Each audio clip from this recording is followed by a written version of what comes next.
Wow. Look at the viewers coming up. All right. We're live. We're live on a Sunday night. We have Kelvin replacing Jason tonight, who has a family thing going on tonight. And we have Paul, as usual, doing his little jitterbug in the dance back there.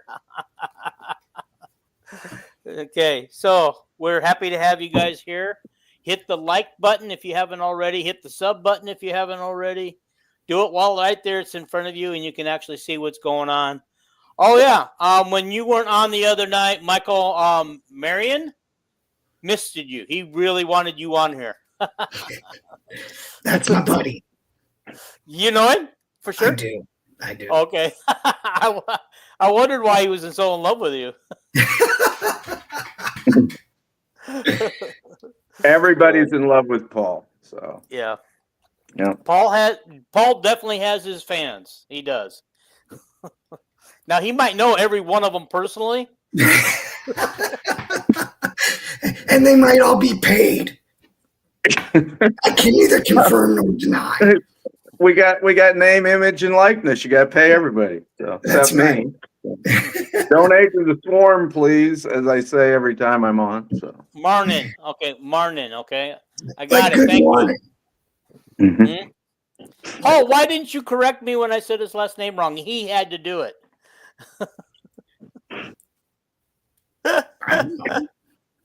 All righty. And he goes, don't forget it. Okay. All right, guys, we are here to preview the 25 season of the Iowa football. I think we got some fun things planned. At least I hope so. And one thing, guys, before we get going, I wanted to point out something I saw today, just as an afterthought. Caitlin Clark has been voted a All-Star for the women's NBA. Not only an All-Star, but she's a team captain. She gets to draft her own team out of a group of players that will be selected. They haven't been told who those players are yet. Now, my question is do you think she'll just vote for her teammates because there's like 4 of them on the All-Star voting? Or do you think she'll go after Angel Reese so that she doesn't have to get beat up by her anymore? Or does she get Paige Beckers on there and they can be a 1-2 punch? Great questions. She's going to be put in an impossible situation. If she doesn't take Angel Reese, she's going to face all kinds of backlash. And if she does take Angel Reese, well, she's probably still going to face some criticism for it. So did Angel make it in the voting? She missed the voting the first time I seen it. She was number 13 or 14 in voting. Okay, so how deep do they go in the voting? I thought they had about 20 players. Probably go about 11 people on each squad, I would guess. Yeah. Okay. That's what the roster limit is in regular season, I think. Okay. No problem. That'd be interesting to see. Honestly, I was just surprised to see some people not getting votes and others getting votes, but it's fine. The Fever are working overtime to get 4. I think at least 4 are getting votes. Yeah. So I'm going to guess Sophie Cunningham is one of them. Yeah. Aaliyah Boston. Yeah. Kelsey Mitchell. Of course, yeah. Lexi Hall. Lexi Hall's getting votes. Yeah. Okay. Yeah. My question is Kate Martin getting any votes? I doubt it. I know. Yeah. Last year she did because it was, really popular. She was very popular and playing a lot. This year she's played a lot late the last few games, but yeah, I don't remember seeing her on the voting list when as the leading vote getters. Yeah. Her and Lucy both are starting to play better and more. And Kate last year was also playing for the Aces with Asia Wilson, and she was. Yeah, the Aces had a bunch of people injured, and Kate got to start even at the start of this season. But anyway, now she's a Valkyrie. Okay, guys, let's get started on our football. Okay, football. Okay, first of all, I kind of wanted to start with let's go over their schedule a little bit that they got for this next year. You don't have to predict anything if you don't want to. I just want to go over their schedule.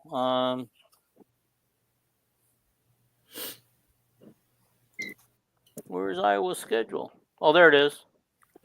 All right, so everybody knows that they're opening up with UMass, okay? Not UMass, Albany. Albany. All right. I haven't actually taken time to look some of these teams up because we'll do that closer to the season. But They are bad. I'm assuming that they're a pretty bad team right They now. won 2 games last year, and they're named after a town in New York. So this should be a game that we won't tell us anything about our Iowa team. Probably win 40-0, and the players that we got will all get playing time. The 2 deeps will be depleted. The 3 deeps will be depleted. We hope so. Honestly, Yeah. I mean, like, if that's not the case, something has gone terribly wrong. Yeah. Okay. Then we got the dreaded Iowa State game. Okay.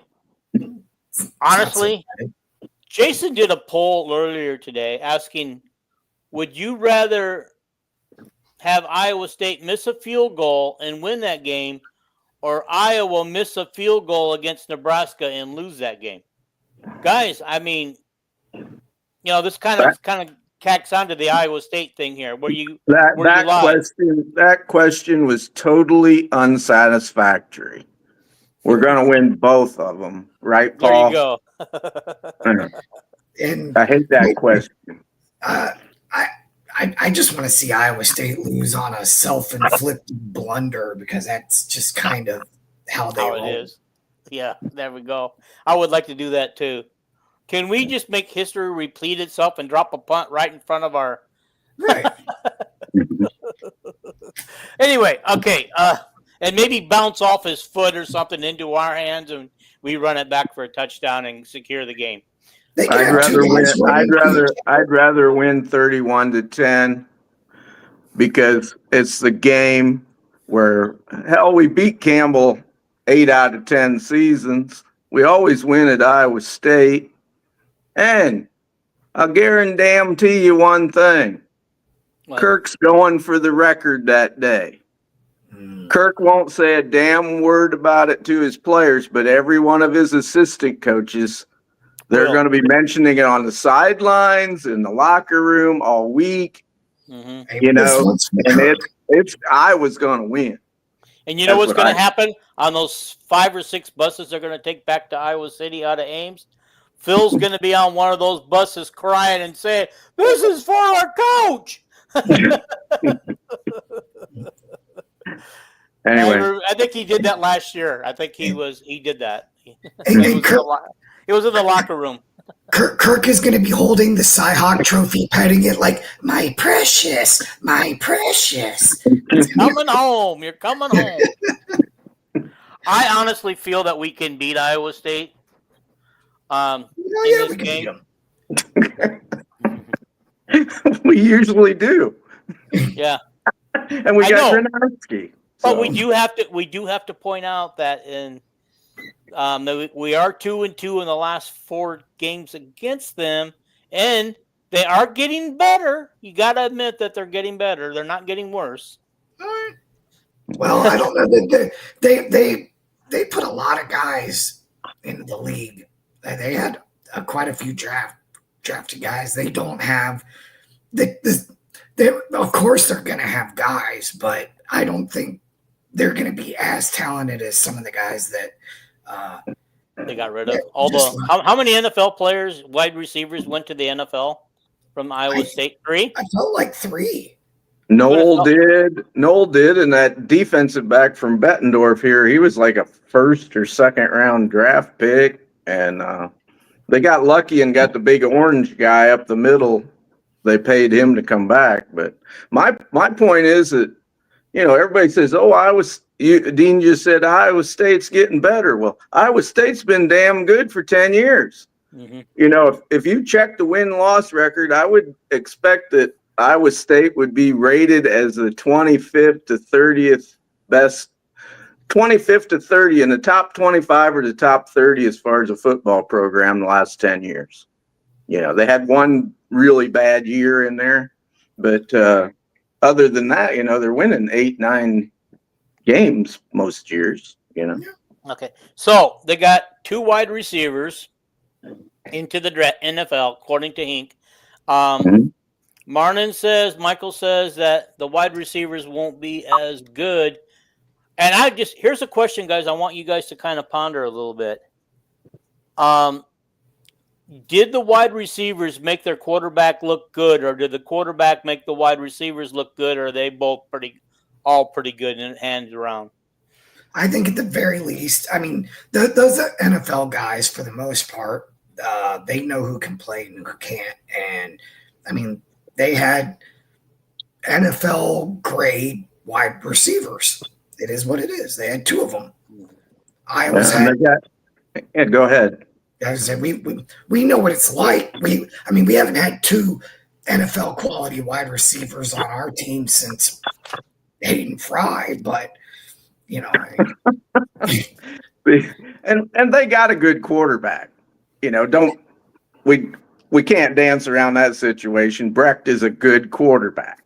You know, we haven't had a quarterback as good as Brecht since Nate Stanley, probably. But well, here's how much love. And here's another key thing: their best wide receiver last year did not play.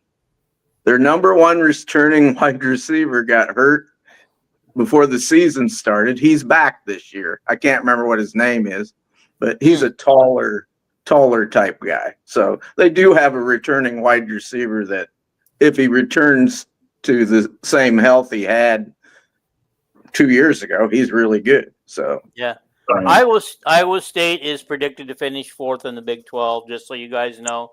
So they're getting a lot of respect from the magazines. The Little 12. All right, so let's skip by UMass, because UMass is the next game. Another 40-0 win we should have, right? Correct. yes. Okay. And before we leave Iowa State, Michael wants us to know that Brecht can sling it. I know he can. Yeah. Okay. There is no doubt in my mind. Okay, so Rutgers. Let's go on to Rutgers. Rutgers is predicted to finish 12th in the Big Ten. Guys, is this a game? Because this is a game that a lot of the experts saying that we better not take our eyes off of, that they could beat us. I say differently. I say that this game isn't close. Anybody? I guess I'll go first.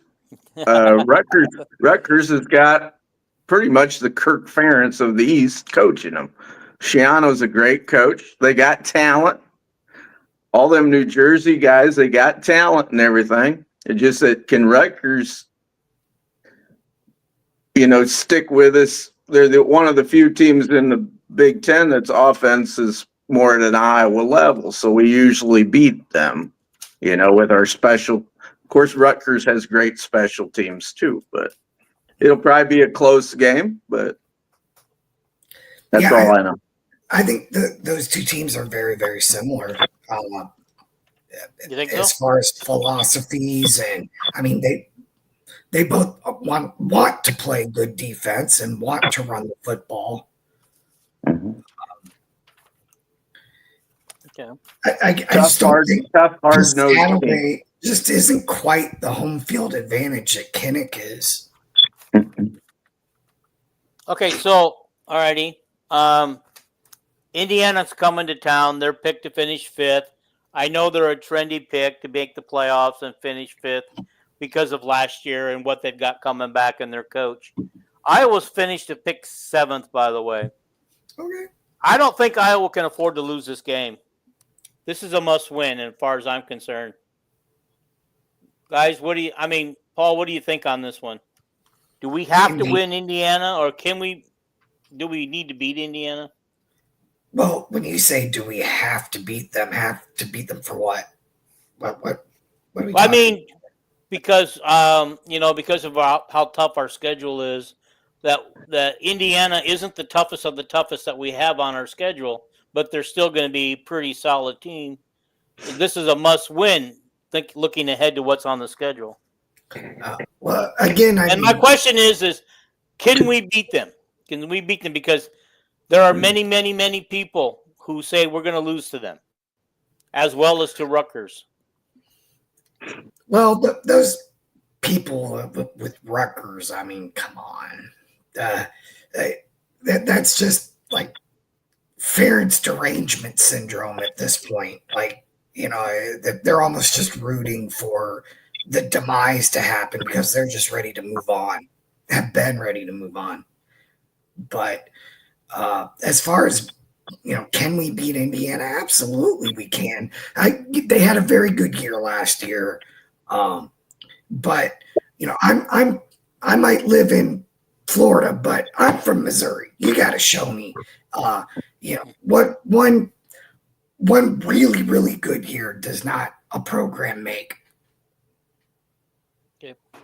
Kelvin, any thoughts on your end? I think they have a very good coach. I think they spent $35 million plus, according to Brett Bielema, on their roster this year. 35 million plus, one of the top 5 teams in the Big Ten in spending money because they got Mark Cuban and another billionaire.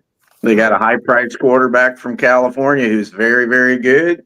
They got some returning All-Americans, like one in the defensive line and then the linebacker off the top of my head. And they're going to be tough, but they got very lucky last year. They didn't have to play hardly anybody. They played a terrible Michigan team, and Michigan kept it very, very close. It was a nail-biting team. I think that we're going to be better this year than Michigan was last year, and I think we're going to be at home, and I don't think Indiana's going to quite be as good. That's my thoughts. Okay. I'm actually kind of agreeing with you on this one, Kelvin.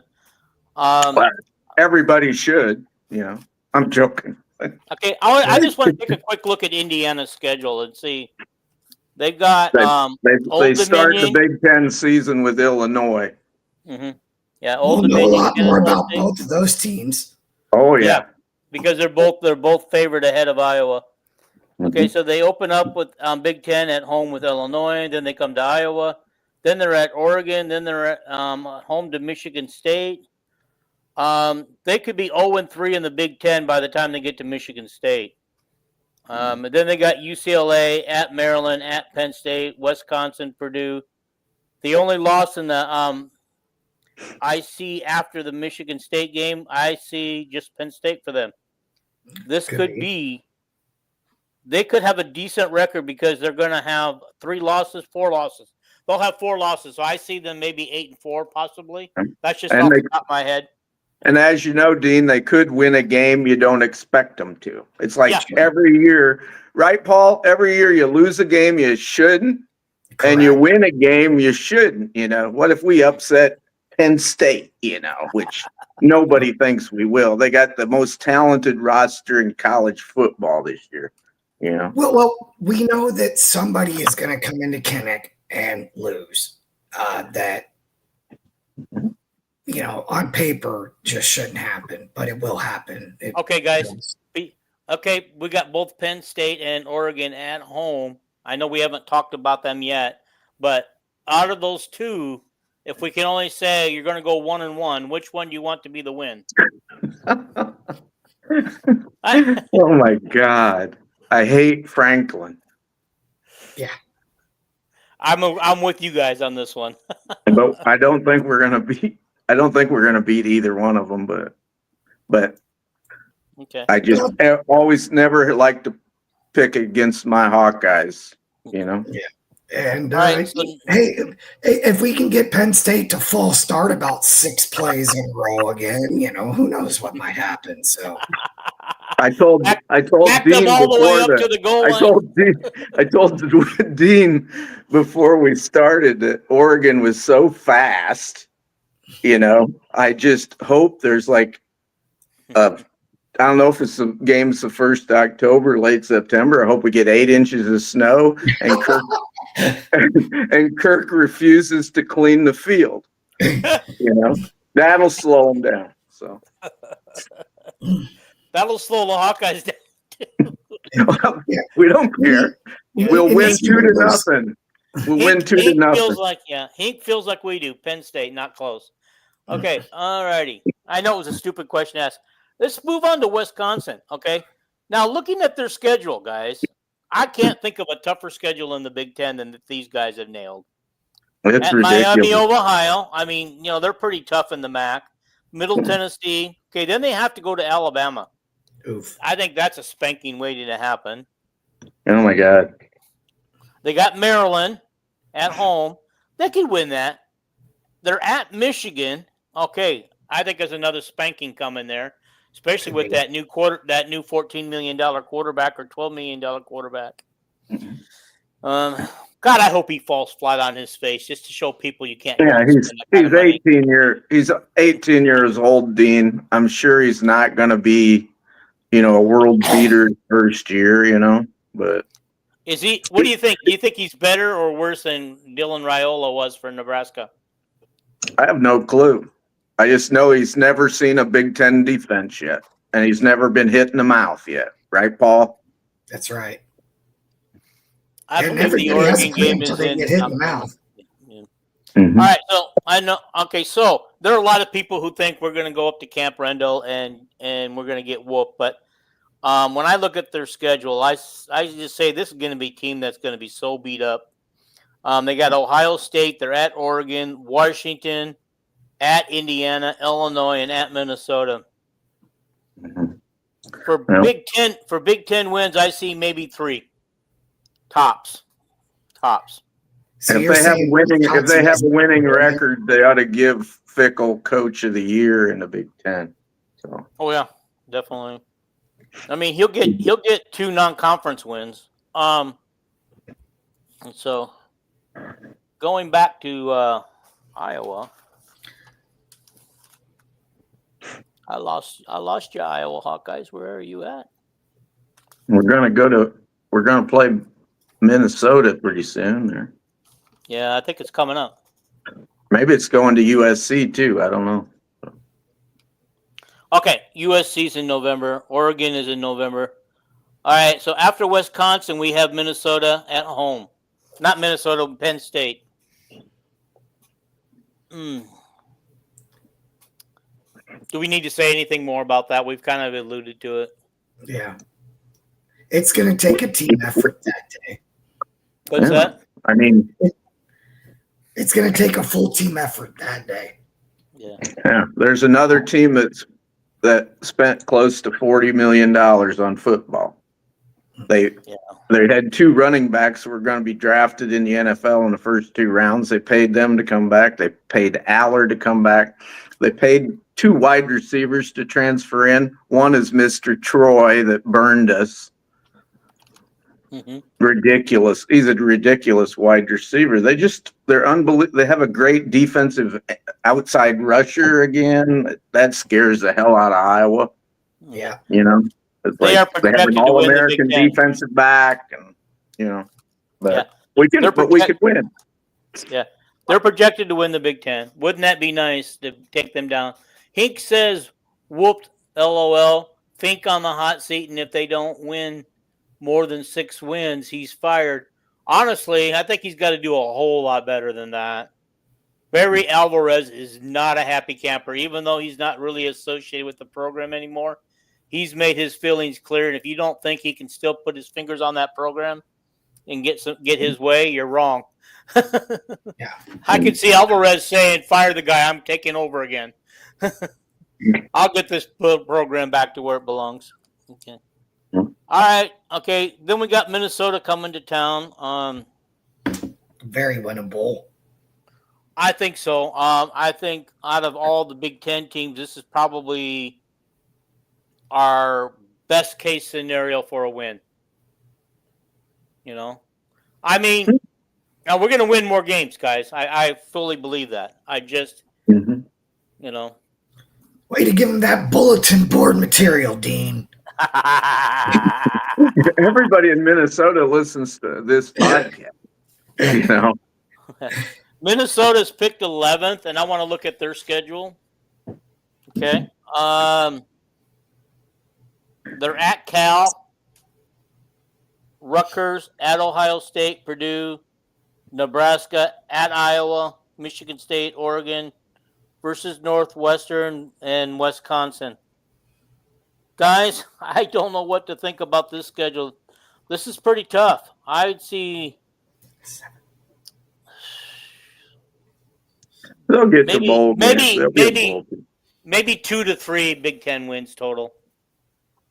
Oh, magazine. Yeah, I'm in Athens right now, Hank. When so I also have Lindy's here, but Athens is the one I'm working with now. I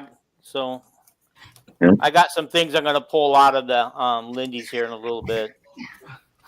Okay, so our next game, guys.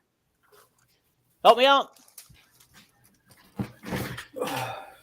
I got to keep flipping pages, guys, so I'm sorry. Oregon comes to town. Picked to finish number 3 in the Big Ten. Considering they're the Big Ten champions from last year, number 3 is kind of a little bit of a drop, don't you think? Well, they got a new They have to break in the new quarterback who was a 5-star out of high school, Dante Moore.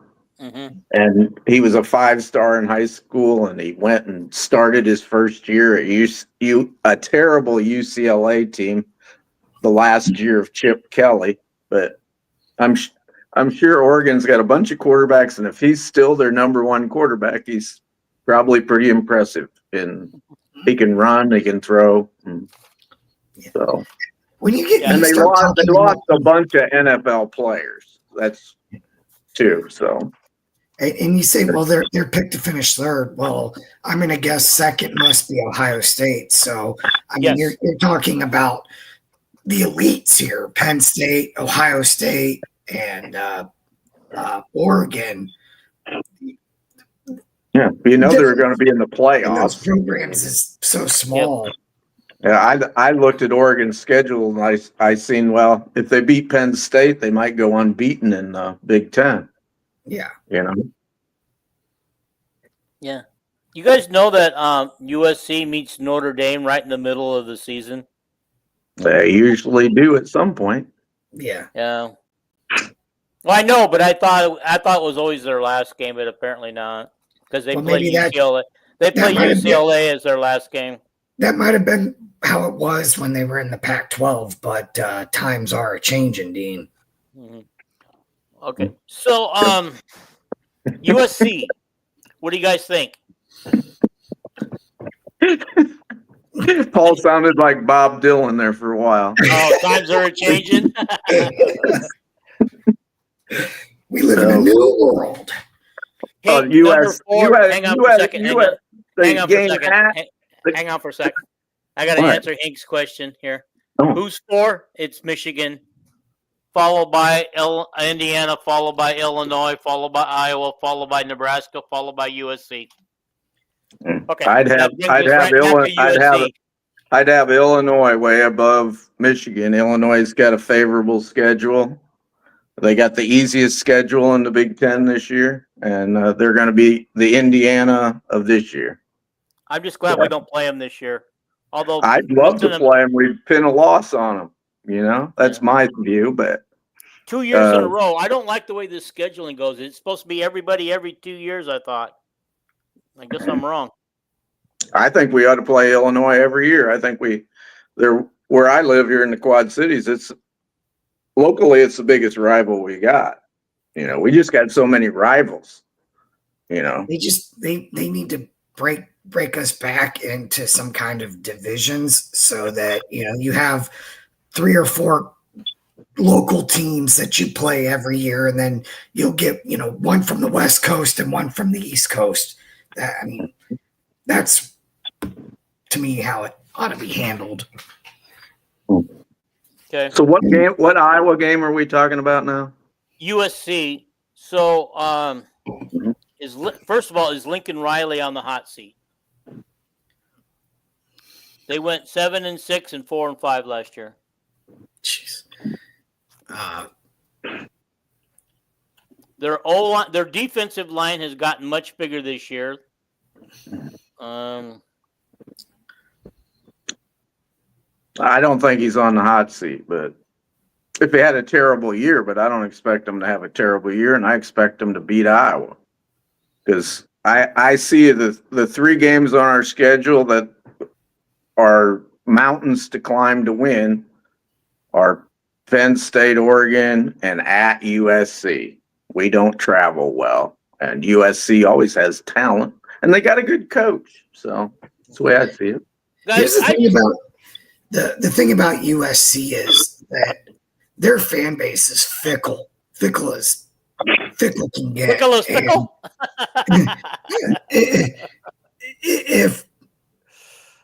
If they're not competing in the top tier of the Big Ten, and if they're not set up for a possible playoff berth, their fans check out. It's LA. They have better things to do. Mm-hmm. I think their fans check out if they're 11-1. Yeah, I think they're gone by the 4th quarter and on the beach someplace. Yeah, guys, I've been only to one USC game at the Coliseum back in probably about 87, 88, somewhere in there, and the stadium was 100% packed. It was full. It was sold out. And USC lost to Washington like 45-40 that day. The one thing I will tell you about this game is every time they make a first down or a score, you have to listen to that USC fight song. I think it took me a year to get it out of my head. It's about like when Iowa plays Tennessee in a bowl game, and it's just Rocky Top on repeat. Yeah. But anyhow, does the Trojan soldier still ride that white horse around the whole game? At the USC game? I don't recall, but when I was doing traditions, I think he rides it out at the beginning and gets off his horse and stabs the ground with a sword.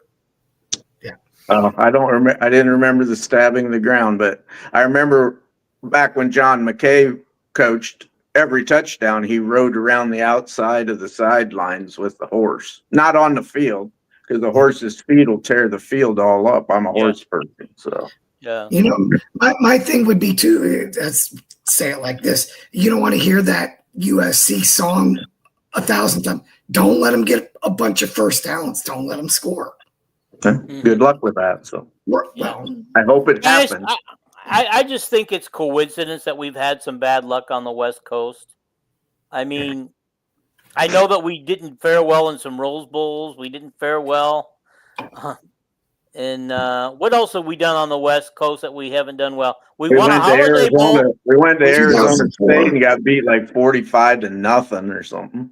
Yeah, but like in a driving rainstorm, if I remember right. I was gonna say that game was delayed by like 3 hours. It didn't even get played until like midnight. And then I don't know. Did we lose another game for like 9 games that year or something? No, yeah. At Michigan, I think we lost at Arizona State. Yeah, we lost them 2 games right at the start of the season. That was the game where Drew Tate got. Yeah, was that the game that Drew Tate had Drew Tate had his helmet ripped off, and he stood in there and threw the ball, and the entire season changed after that. It was like the entire team said, "Okay." Yeah, everybody became a believer. We didn't win the game, but everybody's going, "Hey, we could have a decent season here, guys." We've won a couple, 3-4 bowl games on the West Coast. Like all them holiday Freedom Bowl and Holiday Bowls, and we beat USC. We beat USC, but that was a bad USC team with a bad coach, right? Our problem is when we go west, we always play against all these guys that are faster than us. Wait a minute, that was not a bad USC team. I mean, you don't think it was? They had a great quarterback. They had a great, Slovic, yeah. And they might have beat us if Slovic wouldn't have got hurt. Well, they couldn't block AJ Epinesa.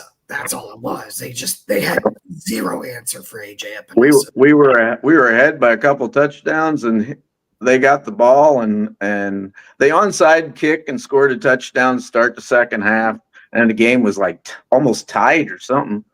And then Slovic was driving him again, and then he got his shoulder ripped out of his body or something.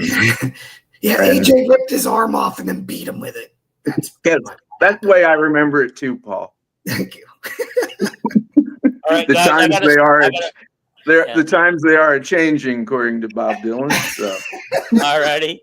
Guys, I got to stop and do a commercial break real quick. I appreciate everybody watching.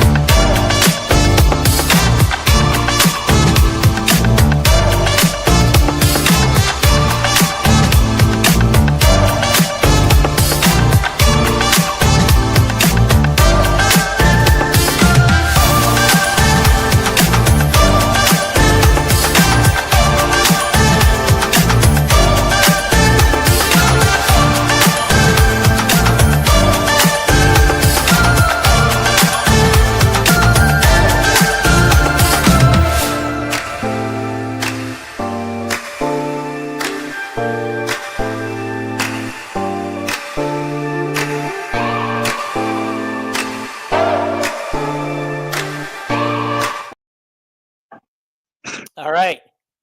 That is our new commercial to advertise all the shows on the Villains Sports Network, or I guess it's just now called Sports Media Network, because there are some shows not doing sports, and including the owner of this. I think he doesn't do as much sports as he used to. Hey guys, the wife gave me a 9 o'clock Eastern time curfew, so I've got about 20 minutes left in me here. Holy shit. Why is she giving you a curfew, dude? Your fans need you. We'll lose them if you go. I paid them for the whole show. Okay. No. She's making you leave. She makes you leave early if you mention Sophie Cunningham. Oh, that's funny. She heard that. Oh my God. All right. Well, we're down to our final two games. Michigan State, which should be a good revenge game. We should never have lost that game. That is still one of two games in the UCLA game that if we had won that, we would have finished with 10 to 11 wins and possible playoff berth. Well, or at least in the hunt for it. And that was the first game in how long that we didn't force a punt, not once. Yeah, I know it. Well, then until the UCLA game the following week, I guess. I think Phil Parker will dial this game up a little different. They got two of the best wide receivers in the Big Ten. That freshman last year, Marsh or whatever his name is, you couldn't cover him. And Childs, their quarterback, had the game of his life. He's a great athlete. Got a good arm too, but. And that was a team extremely accurate that day. But they, they had a penchant for turning the football over until they played us, and all of a sudden, they were sticky fingers. Yeah, I think Schulte's the only defensive back that had a good game that day. He got one. I think he had an interception, and then he dropped the next one, and he just that about killed Quinn. Oh my God, I dropped that. But and then our two quarterbacks who got burned last year are back. Yeah, I guess we're going to do the two deep later, but I think Phil. Up on it. We're going to come up on the two deep right now after the Nebraska talk. Yeah. Just because I want to do that before Paul leaves. So, Nebraska back to back. We win 13-10 back-to-back on walk-off field goals 2 years in a row. How often does that happen? I felt like I was watching repeat. And both times, Nebraska gave us the ball back. That allowed us to do that. I couldn't believe last year, first year, I mean, at Nebraska, I'm thinking, that's a miracle. We got a gift. And then I'm looking at Herkett did it. Herkett picked the pass off 2 years ago, and Llewellyn had the big play last year, and we got both of them coming back. So Nebraska's going to lose. There you go. Nebraska lost their 2 beasts on the defensive line. They were great players. Ty Robinson was one of them. I don't think everybody's talking about Nebraska having everybody back on offense or some darn thing like that. And I'm just thinking, yeah, but they lost their 2 best defensive players. And Fedoni's gone. Yeah. But their freshman tight end that Kirk wanted really bad. He's from Ainsworth, Nebraska, which is where my mom was from. I'm trying to think of his name. He is phenomenal. And he was phenomenal last year as a freshman. Nelson. I was just joking. Last name's Nelson. So.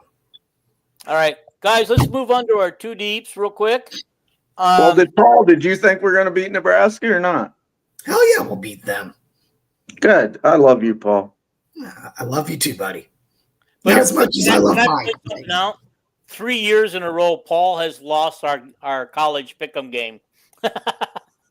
Well, as long as we win 8 games and go to a bowl game, we're happy. We don't care if Paul gets them right. That's right. All righty. Okay, so this is according to Athlon, our 2 deeps. For wide receivers, they've got starting Reese Vanderzee, Seth Anderson, Jacob Gill. Their backups are Dayton Howard, KJ Parker, and Caden Weegan. I honestly think they might pencil him in, Caden Weegan. I doubt if we ever actually see him get more than a couple throws to him all year. I think he'll be more of the jet sweep running type when we need him. So I'm going to put Sam Phillips in Caden Weegan's place. Mm-hmm. What do you guys? And they don't have Bowie or Howard in there. Yeah, Howard's as a backup to Vander, and Bowie's not listed at all. I don't know why, but Bowie would be with this lineup of wide receivers. We've got 8, I think, really great wide receivers. And how are you going to choose? I guess all 8 will probably see playing time. We'll just see who rises to the top. Yeah. I agree with you. We got a bunch of really good ones for the first time in my lifetime. So. Yeah, we've got to get them. We've got to get them into the season healthy, right? Because that's the thing that's been knocking us down, guys. Is injuries and more injuries. Injuries are going to happen. They do every year on every team. And how are you going to feed the pen? That's up to Lester. Okay. So our starting O-line is Jack Dotzler, Bo Stevens, Logan Jones, Cade Piper, and Jennings Dunker. Jennings Dunkers, by the way, is the highest rated O-lineman coming back. I think that's all schools, I believe. He's at 90-something. Oh, wow. He's rated as the second best offensive tackle returning behind the guy at Oregon. So. Okay. All righty. All right. And Logan Jones is the number 1 center. So yeah. And so behind these guys, we've got Trevor Locke, Leighton Jones, it'll probably say Cale Winter at center and Michael Malinsky at guard and Cannon Leonard. Yeah. Michael Malinsky, he's got some experience, so he's been around. So is Trevor Locke. And they don't have the transfer George, the guy that can play either tackle or a guard. They don't have him listed because he came in late. Yeah. I'm going to bring up some defensive guys Division II All-American or something. Yeah. Well, yeah. So he should play a role in there too. Well, we just never know. I just know that Kirk likes to have 8 guys that he can rotate. Always has loved to do that. And in case of injury, right? I mean, last year we had Tyler Ellsbury could play either tackle, he could play center, he could play guard. and they're going to have guys like that. George might be that guy. I don't know. Okay. All right, tight end. Can you tell me who you think is the starter and who the backup is? Because I know that you guys know this one already. String is going to be an NFL tight end for a long time. That's right. And Zach Orthwith would be his backup. Mm-hmm. Could he have a great year that they both could get drafted at the same time like the other two? I think Ortworth has another year. I think the issue is that the Tim Lester offense isn't as tight end centric as Brian's or Ken O'Keefe's. So the idea that we would have two of those guys have huge breakout years, I think, is unlikely. Yeah, we'll just send a tight end to the NFL every year. Right. That's what we do. And Hayden Large will probably have the shot. This is his last year. He has a shot at sticking on a reserve squad in the NFL or something, because that's what Iowa tight ends do. True. By the way, the walk-on tight end who's a redshirt freshman year is going to be a star. His name is Von Am. And he's like Ostrenga. He never drops a pass. And that's a big deal when you're a tight end. That's why the big recruit Hoffman, who was our big recruit last year, that's why he left, because he dropped too many passes. And okay. Bye Hoffman. All right, at quarterback. Okay, don't go ahead, Paul. I'm sorry, I didn't. I will say this, and I know I'm kind of contradicting myself a little bit, because the Tim Lester offense doesn't seem to be as tight end centric as the previous OCs that we've had. However, if like Ostrenga or whoever, if they turn out to be, one of our best weapons, then Tim Lester is going to take advantage of that. So I think this year will be much. Last year was his first year. People didn't know the offense very good. I think this year, we're going to be a lot more wide receiver and tight end centric. I think, this is the same offense that George Kittle plays in. Right. So. By the way, did I tell you guys I ran into George Kittle in a Bakersfield grocery store yesterday? Yeah. Cool.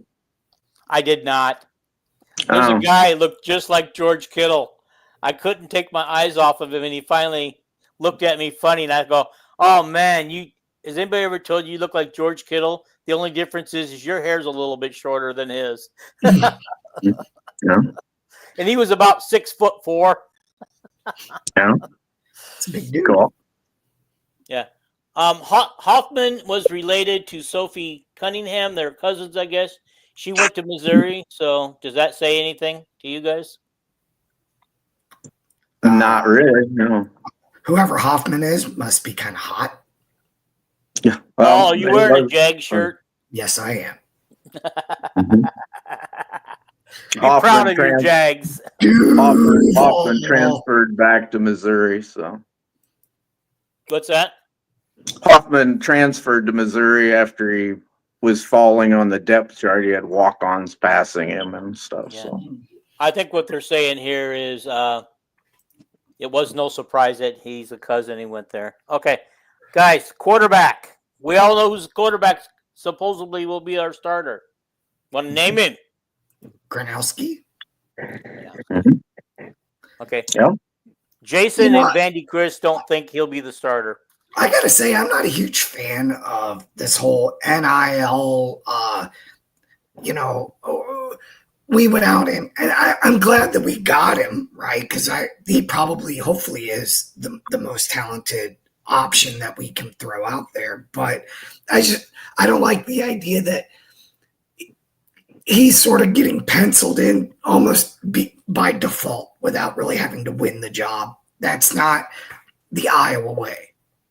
I understand that. We did that with what's his name? Cade McNamara. It's like we were trying to force it. Yeah. I think this time, I believe Lester's got full control, and I believe if Lester doesn't feel that Gronowski gives him the best chance to win, he's not going to put him out there. Right. And the question is, I think Just who's number two Gronowski quarterback? in the Peyton Manning camp last week, Gronowski came out of the camp as the number 2 prospect in the camp. So I think That's great. Gronowski. That's good to He hear. won the Heisman at his level. You know, the winningest quarterback at his level, and that level's pretty damn good. Yeah. You know, Okay, you talk number about two when you quarterback. talk about North Dakota State and South Dakota or South Dakota State, you're talking about high level crap. And we're also talking about a guy that hasn't been able to throw a competitive football in quite a while, and so until a month ago. Right, that's what I mean. And for him to go into a Manning camp and impress, that does speak volumes, because you would like to think that. But didn't Spencer Peters go to a Manning camp and impress there too? I don't know. I never heard that he impressed. I'm sure Peyton said something good about him, because he's not going to run down Peters, you know. All right, But moving on. I don't think anybody had Peters rated as a number 1 prospect coming out of Peyton Manning's camp when he went there. But okay, Hank Brown is listed as their number 2 quarterback. Do you guys think they got that right, or do you think maybe Shaggy will get the number 2 spot? Hard to say, really. I mean, Shaggy at least has the advantage of having played in the system, and that kind of thing. So that he's maybe got a small leg up there. But from what I've heard, Hank Brown's been maybe the best quarterback on campus. So I don't know. Hank Brown will be number 2. They pretty much, the coaches, even Kirk said after the spring game, where Shaggy was the best quarterback, best thrower in there. He said Kirk and Lester both said, well, he don't do that every day in practice. That was kind of a blip on the radar. I actually think Shaggy will be the 4th-string quarterback behind Hecklinski. Okay. Hecklinski was the Georgia Offensive Player of the Year in high school. And Hecklinski, the Ruggiero, the new coach at Iowa, the analyst, he said Hecklinski would have been a 4-year starter at Wake Forest. That's where he came from. So yeah. Okay. So okay, guys, let's move on to the running backs. I'm going to try to keep this moving a little bit. okay. Moulton is listed as the number 1. Jazz Patterson is number 2. Which I don't have a problem with either one of those guys. I think if both of those guys were carrying the ball all day long, they could both easily be 100-yard rushers every game if everything goes according to plan. You know, if our O-line does what they're supposed to do this year and show up and show out, or however you want to call it, show off and show up. Okay. Them two guys average 5.8 yards a carry in the bowl game. I ain't worried. It's just like our wide receiver room. We got a bunch of running backs. We'll be fine. Agreed. Yeah. Okay. Also, I want to point out 2 other running backs that I don't know will get an opportunity or not. Xavier Williams and Brivin Dahl. I've been hearing good things about these guys, but right now they're currently stuck behind the other 2. Yeah. It's pretty interesting. Lester the other day said Xavier Williams, the first 10 yards, he's faster than Brevin Dahl, and that he is a great receiver. And he reminds you of David Hudson, if you can remember David Hudson. So absolutely. Number 20. Ben Clark, what do you want to know about Washington? Oh, TJ Washington. Yeah, I get it. Yep, I get it. Yeah, I think TJ Washington is Lester's favorite one, but yeah, I think he'll be number 3. He'll be the 3rd one that they use.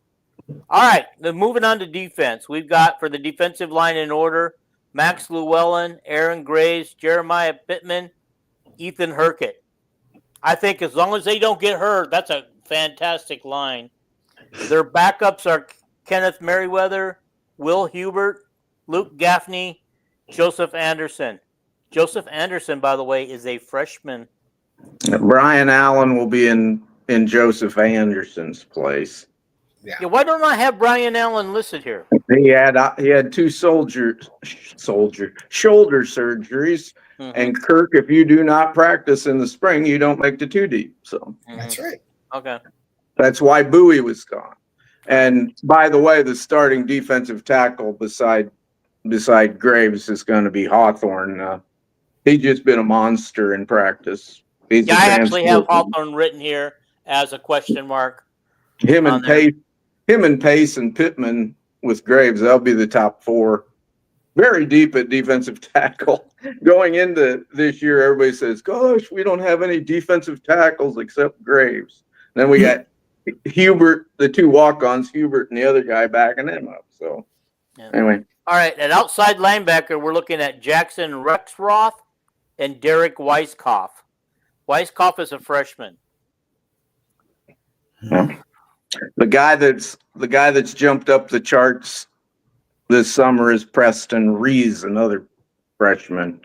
He's set all the weightlifting and speed records at his position. He's from Monticello, Iowa. Okay. Really? Yep. But I don't think any of them freshmen will play. I think it'll be, the three starters, which is Harrell, Shire, and Rex Roth, and then their backups will be Van Kykerix, and Jerry Montgomery's boy will be the other middle linebacker, and he's like running into a brick wall. And I can't remember the other. They're all juniors and seniors. I think they'll be not Derek Weiskopf. I don't think so. I think he was.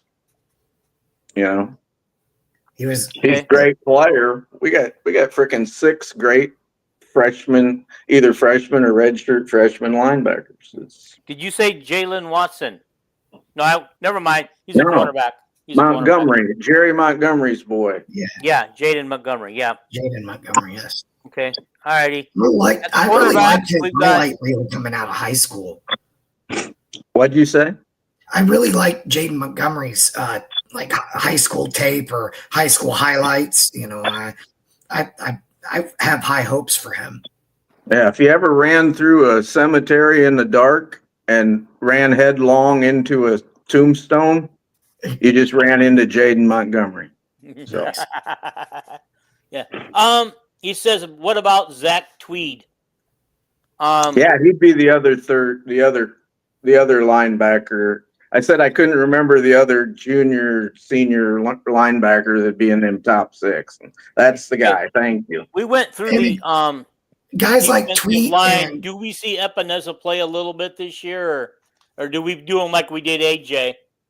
Well, I mean, you get the 4 games and you can keep the red shirt. So if he's not quite ready to go, I bet we probably see him against Albany. We probably have you seen this man?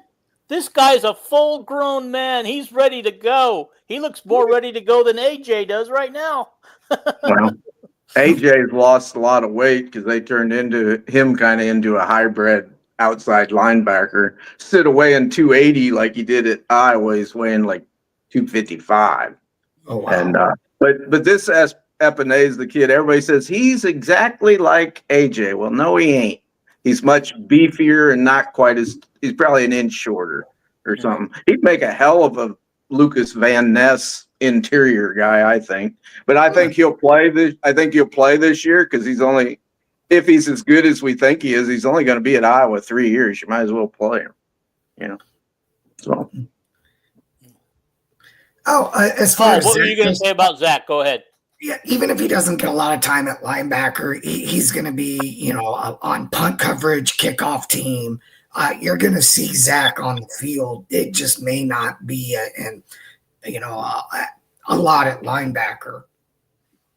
Yeah. Okay. And then Joseph Anderson still looks like a basketball player. He's not physically built up yet, really. Tremendous athlete, but. So maybe instead of throwing Anderson in there as a freshman, we throw in Epineza. Okay. Cornerbacks. Our 2 starting cornerbacks are TJ Hall, Deshaun Lee.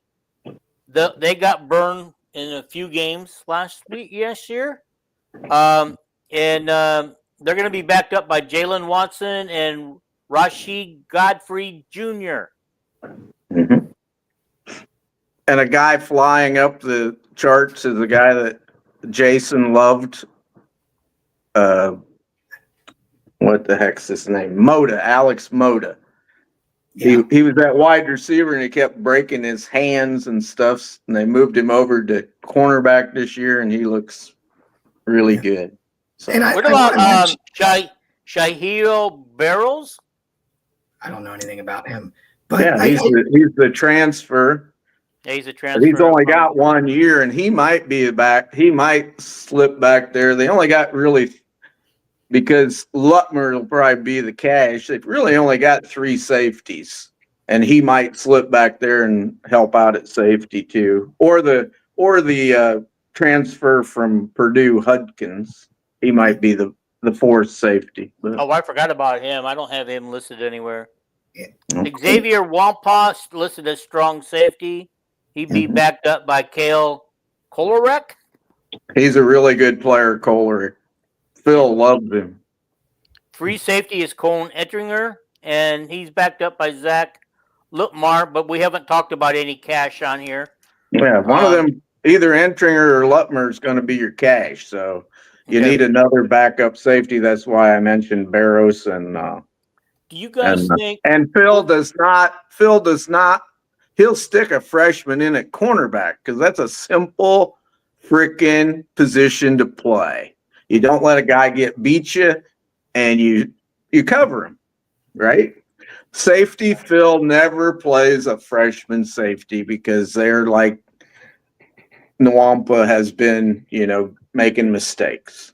Nwampa Well, played. they're moving him. Nwampa played because he was a 4 or 5 star. That's Yeah. why he. Well, they're moving him from free safety to strong safety. So Yeah. my opinion is this a good move for him? Because honestly, I think we all can agree it might have been a little bit of a disappointing couple years for him. I think we're all disappointed in some of it. I think he'll have a really good year. last year. So, I mean, he just wasn't quite, he wasn't 100%. I don't know about that, but all I know is there was only 2 defensive backs in the whole backfield, and this is including Castro. I call him a defensive back. Absolutely. All of them got benched by Phil At one point. for more than a quarter, and in more than one game, except for Schulte, who never makes a mistake, hardly ever. And the other guy that didn't get benched was, of course, our best cover guy, Jamari Harris. So Yeah. So that He tells benched you what himself. Phil thought of Nwampa and Jamari Henry benched Miller. himself. Mm-hmm. Well, yeah, but he was a great football player at Iowa. He was here 6 years, and he was really, Guys, I've got to jump really off great here at on Iowa. past time. So, So we got a kicker and a punter. You guys already know who those are. No backups listed. Drew Stevens and Ray Dakin. And of course, the kick returner and the punt returner are the same person. Mhm. Caden Wetshin. I hope he scores a few touchdowns on that this year. Yeah. And don't give up on him at wide receiver, Yeah. The key thing on special teams is we had the best long snapper in the nation the last couple of years, and we got to replace him with somebody. If you like LeVar says, if you're a kicker, if you're good 85% of the time, you're great. If you're a punter, if you're good 80% of the time, you're great. If you're a long snapper, if you ain't good 100% of the time, we're finding somebody else. That's it. Yeah. If you can't snap the football, maybe the rest of it matters. They cost you blocked punts. They cost you missed extra points and missed field goals. So, and I think that was the problem in the spring game, that Drew couldn't hit nothing, and he had a new holder too, so that could be a problem. Yeah. Paul, Yes. you got our friends commenting that it's 8:00 their time, and they don't want to get you in trouble with your wife. And I keep you seeing you looking over somewhere. So I want to say hi to your wife because I know you're looking at her. So, all right, I'm going to sign off, boys. But thank you. I had a great time, and go Hawks. Goodbye, Oh, Mr. Tambourine Man.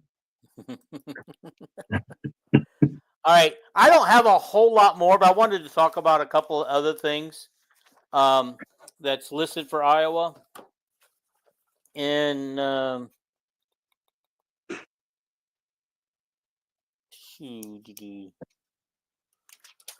okay, let's get back to where I wanted to be.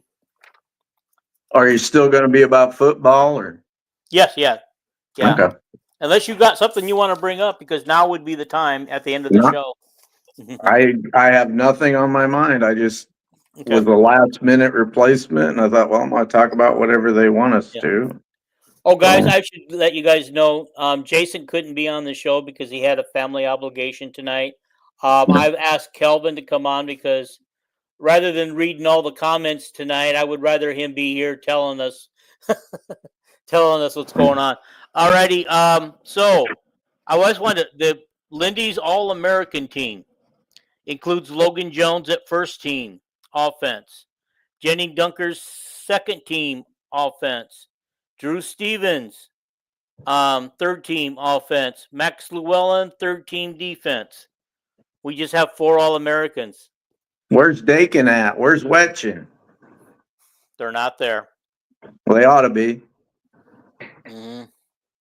They said Dakin has just looked incredible, way better than last year even, and he was good last year, you know. So I think the sad thing about it is I believe it was the Iowa State game, is we didn't let Drew Stevens try to kick that 50-plus yard field goal to win the game.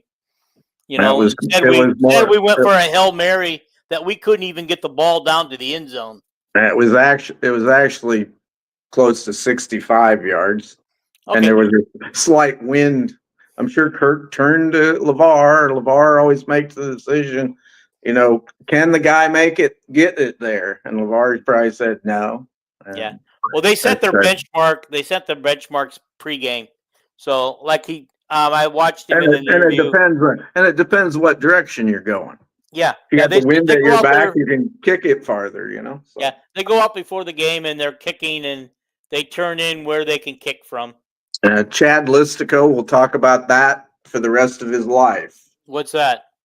Oh God! Every time Chad Listico talks, he always sticks on his speaking. You know that they should have tried that field goal. You know he'll talk about even if LeVar Wood said no, we shouldn't have. Chad will keep saying that over and over again. It's like, oh my God. Anyway. Yeah. Okay. So, all righty, for all Big Ten, it's a little bit different.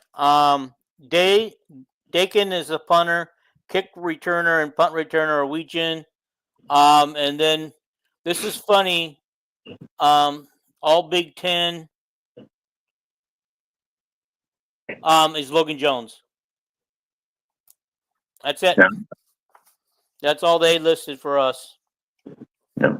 Okay. We're ranked our recruiting, we're number 11 in the Big Ten, 33rd in the nation. Not bad. And we got a lot of people to recruit yet.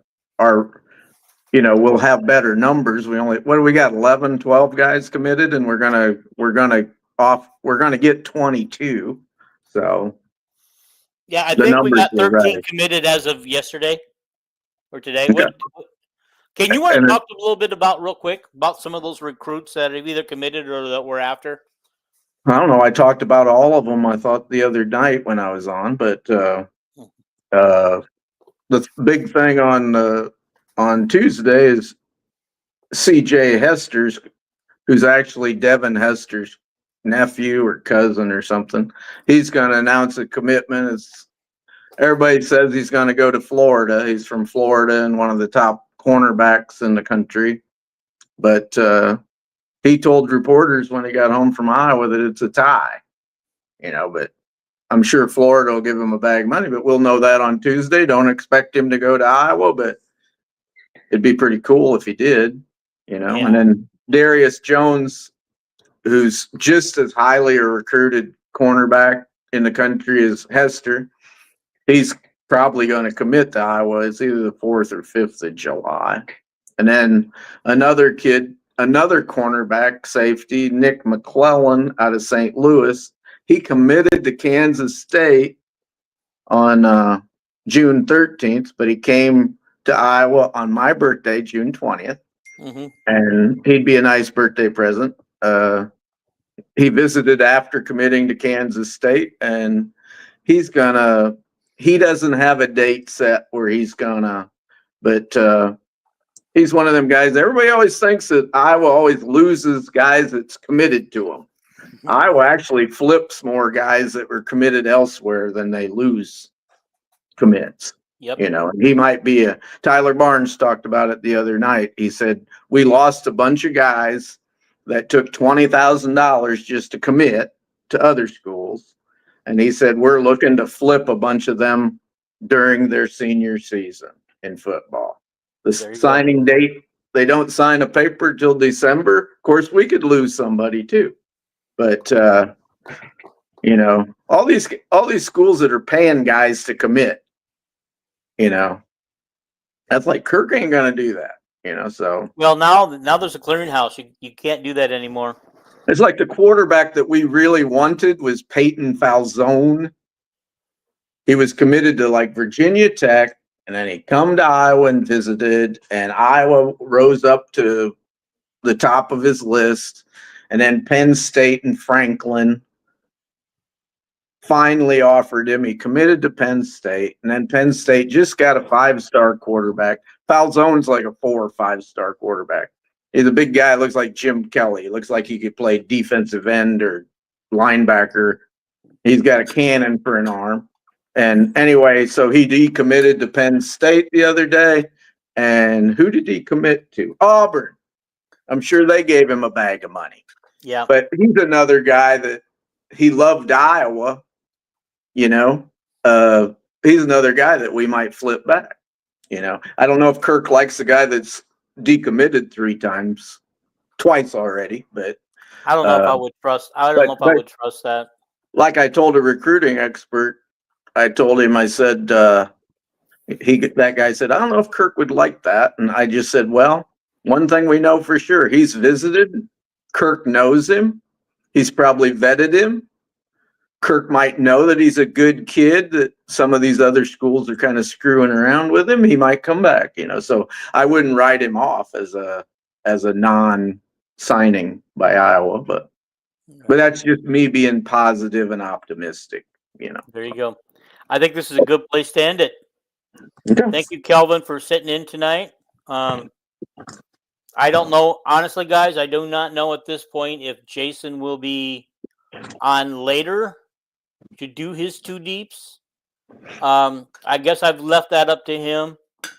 I do know that he won't be with us for majority of the shows this fall. We left the door open that if he wants to come on, all he has to do is just text me and say, I want to come on. So that's where we're at. So I don't know when the next time we'll see him, but I think he's kind of hinted that he's going to be disappearing for a while to get healthy. I hope he's gets healthy. Mm-hmm. I love Jason. So yeah, we like him on the show. He can get obnoxious sometimes and get loud and stuff, but you know, he's passionate, and that's what we love about him. Everybody in the world is obnoxious except Mother Teresa. So okay. Nope. All righty. All right, guys, we're gonna get out of here. Thank you for watching. Hit that like button. Smash the sub button. Let's do that right now. And share it. Share it with all your Hawkeye fans. Okay? All right, we're out, and see you again next Sunday.